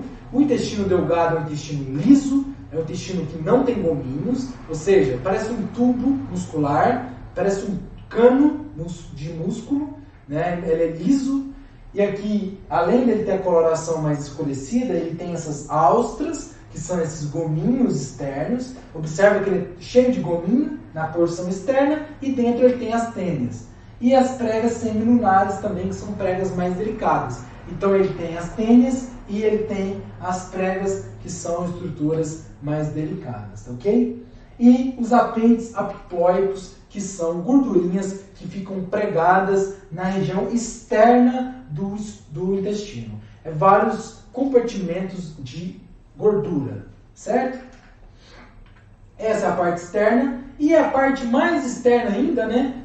Quando a gente observa, quando você abre o cadáver, você observa o aumento maior. O que é o aumento maior? Essas gordurinhas que ficam revestindo, recobrindo todo o intestino. Então o estômago está aqui em cima, no estômago não tem aumento maior. O aumento maior começa na parte inferior do estômago e ele desce até praticamente chegar na pelve. Tá, ok? Esse aumento maior ele protege, como se fosse uma retenção, um saco de retenção do intestino. Isso é o aumento maior, tá, ok? Esse aumento maior ele tem várias gorduras e internamente eu tenho o quê? Mais uma estrutura para poder prender esse tanto de intestino, né? Tantos metros de intestino, ele é tão pesado, né? Porque você vai ingerir várias gramas de comidas por dia, né? E aí então você tem o mesentélio. O que é o mesentélio? Ele é essa região que vai prender, são membranas, e o mesocolo, ou seja, são membranas que prendem, que pregam todo o intestino. Então quando você for correr a alça, você vai identificar a integridade do mesocolo e do mesentélio. Por quê? É no mesentélio e no mesocolo que você tem muitas vascularizações, como artérias mesentéricas e as veias mesentéricas. Então Então, facada na barriga, tiro na barriga, trauma na barriga, você pode ter o rompimento dessas artérias e veias e então a hemorragia para a cavidade abdominal. Aí você abre o cadáver, a parte abdominal do cadáver está lotado, repleto de sangue. Aí você tem que descobrir aonde foi. Para descobrir, você vai analisar o intestino e as membranas desse intestino, ou seja, o mesentério e o mesocólio. O reto, por último, né, essa porção reta, cerca de 20 centímetros de trato gastrointestinal, e é aonde você tem, então, uma localização lá na região pélvica. Lembra que eu falei que o intestino ele inicia na boca? Aliás, a parte do trato gastrointestinal ele inicia na boca, pescoço, tórax, abdômen e tem a pelve. Quem está lá na pelve?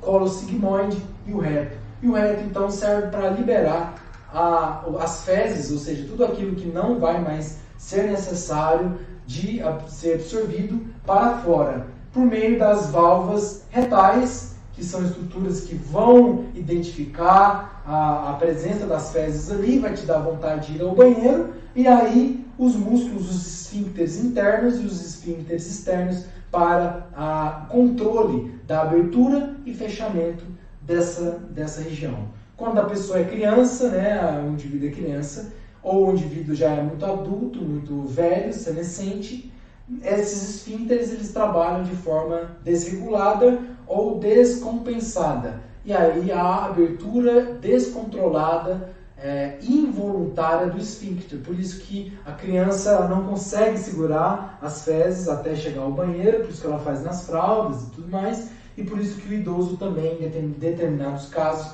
também há o acometimento dessa mesma situação. Porque esse esfíncter é o registro, certo? Bom, esse é o ânus com as suas estruturas e aqui a gente vai falar rapidamente das glândulas anexas ao sistema digestório. Lembra que eu falei que as glândulas elas vão produzir as enzimas necessárias para digerir o alimento? Então, a primeira são as glândulas salivares, elas que vão produzir a nossa saliva. A gente chama elas de glândulas anexas porque elas estão fora do tubo, ou seja, fora do canal. Então, elas são glândulas acessórias que estão fora do canal, que injetam, que introduzem as suas substâncias para dentro daquele canal. Então, ela produz e libera para dentro do canal. Então, a glândula salivar, ela produz a saliva e ela injeta essa saliva aonde? Na boca, na cavidade bucal. A função das glândulas salivares é produzir a amilase, que vai digerir amido. O amido de milho, por exemplo, é digerido na boca. A digestão de vários carboidratos, por exemplo. Então, se você pegar a sua saliva e colocar em cima de um amido de milho, comumente chamado como maizena, você vai ver que aquele amido ele vai se dissolver, ele vai digerir. Porque a amilase digere o amido e o amido é um tipo de carboidrato. Aqui nós vemos onde elas estão localizadas, A parótida ela está localizada abaixo da orelha, então é uma estrutura que, principalmente se você estiver gripado, ela pode estar inchada, ela fica um pouco inchada e também dolorida. A submandibular, que está abaixo aqui da mandíbula, do ângulo da mandíbula, você pode sentir ela bem redondinha. Se você colocar a mão no ângulo da sua mandíbula, professor, onde é o ângulo da mandíbula? É o finalzinho aqui onde a mandíbula sobe, ela faz um ângulo reto, então ela vem nessa altura aqui do início do queixo até onde ela faz a curva. A hora que ela fez a curva é o ângulo da mandíbula. E ali, se você sentir, você vai ver uma estrutura bolinha, redondinha, que é a submandibular. E abaixo da língua a gente tem a sublingual, que tem uma produção muito intensa da saliva, que é produzida assim quando você sente aquela comida gostosa, se dá aquela água na boca, é a liberação dessas 3 glândulas ao mesmo tempo na sua boca. Por isso que enche a nossa boca de saliva, A glândula parótida, ela está localizada abaixo, como eu falei, e aí ela tem um mecanismo de liberar essas substâncias produzidas de forma de canais, né, em forma de canais para dentro da boca. Então aqui a gente observa a abertura do ducto. Então lá no finalzinho da boca, né, próximo ali à região do último dente molar, você identifica um buraquinho que é então a abertura da boca. Aqui a seta ficou no lugar errado, então é nesse buraquinho onde está o finalzinho do palito. Então o finalzinho do palito aqui você identifica esse poro, que é o ducto onde sai a secreção da glândula parótida. A glândula submandibular, ela está abaixo aqui nessa região do ângulo da mandíbula. Ó. Aqui é o finalzinho onde sobe a mandíbula, tá essa glândula, é uma glândula redondinha, também vai produzir muita secreção salivar. E a submandibular, né, que a sublingual, na verdade, que ela está aqui nessa região, liberando para as regiões posterior da língua. Então, se você abrir e colocar sua língua para cima, no teto da boca, você vai identificar os dois furinhos, que é a carúncula sublingual. Ou seja, é uma pregazinha onde você vai ver dois furinhos e você vai ver que esses dois furinhos vai sair a secreção salivar, né, vinda da sublingual. Ok? Então a sublingual ela consegue liberar por esses furinhos que tem nessa região abaixo da língua. Se você pôr a sua língua, né, a pontinha da sua língua nessa região, você vai sentir essas preguinhas. Ok? Essa é a glândula sublingual, que a gente consegue observar os ductos menores, porque a gente tem ductos bem pequenininhos e a gente tem ductos bem grandões, né? Esses são os ductos sublinguares menores. Outra glândula é o pâncreas. O pâncreas, então, ele é uma glândula retroperitoneal, ou seja, está ali relacionada ao peritônio, do lado do estômago. É uma glândula exócrina e endócrina, então ela tanto produz substâncias liberadas para o sangue e liberadas também para o estômago, para a região ali do duodeno, né? Então ela está ali localizada abaixo da cobertura maior do estômago, como eu mostrei para vocês. Então ela produz suco pancreático de forma exócrina, ou seja, ela libera o suco pancreático dentro do duodeno e ela libera glucagon e insulina para o sangue, para poder controlar a questão da glicose no sangue. Por isso que diabetes, em alguns casos, você tem algum tipo de comprometimento da função do pâncreas, porque ele produz o glucagon e a insulina, que são controladores dos níveis de glicose no corpo, no sangue, tá ok? Então ela tanto produz suco pancreático como glucagon e glicose. Por isso que o pâncreas é tão importante assim. Aqui a gente tem a localização do pâncreas, né? O corpo e a cauda do pâncreas e a cabeça dele, onde está encostada no duodeno. Toda essa região do intestino, essa curvatura do intestino é o duodeno.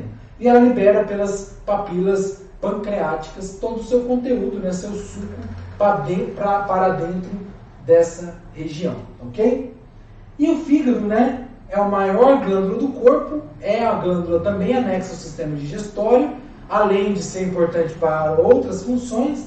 Aqui a gente falou algumas delas, né? Como a produção da bile, metabolismo de carboidrato, metabolismo de lipídio, de proteína, processamento de fármacos e hormônicos, né? Excreção da bilirrubina e sais biliares que vão contribuir para a digestão, armazenamento de substâncias, fagocitose de micro-organismos, ou seja, tem um combate aos micro-organismos que estão presentes no sangue, ativação da vitamina D. Então, eu preciso tomar sol porque a pele ela ativa a vitamina D. A pele ela faz parte de um processo de ativação da vitamina D, porque o fígado faz essa parte também, é um processo. O fígado ele também participa da produção, da ativação de vitamina D. Além dele fazer toda essa questão de metabolizar tudo que está no sangue. Então o rim, ele filtra, mas antes de passar pelo rim, ele tem que ser metabolizado. O que é metabolizado? Transformar aquelas moléculas em moléculas úteis. Ou então quebrar moléculas que estão sendo nocivas para o corpo. Então, quando a pessoa ela tem uma ingesta muito alta de álcool, esse álcool ele precisa ser destruído por onde? pelo fígado. Por isso que as pessoas que têm a ingesta de álcool por muito tempo, constante, frequente, em altas quantidades, elas podem desenvolver um quadro de cirrose hepática alcoólica. Ou seja, o fígado entra em um estado patológico porque ele não suporta mais, ele ficou doente devido a essa metabolização, essa agressão sucessiva e progressiva de álcool. Então ele metaboliza tudo que você consome. Todo dia que eu sinto uma dorzinha de cabeça eu tomo um remédio. Esse medicamento vai ser metabolizado no fígado. Então você está prejudicando o fígado, certo? Em relação à anatomia, para a gente não ficar falando muito da função, né, ele está abaixo do diafragma, como eu já mostrei naquela região. Ele ocupa a maior região hipocôndrica direita, ou seja, o quadrante direito do meu abdômen, sendo que a parte esquerda quem fica é o estômago. Direita, o fígado, e estômago a minha parte direita. Então, direita eu tenho o meu fígado e a parte esquerda o estômago, certo?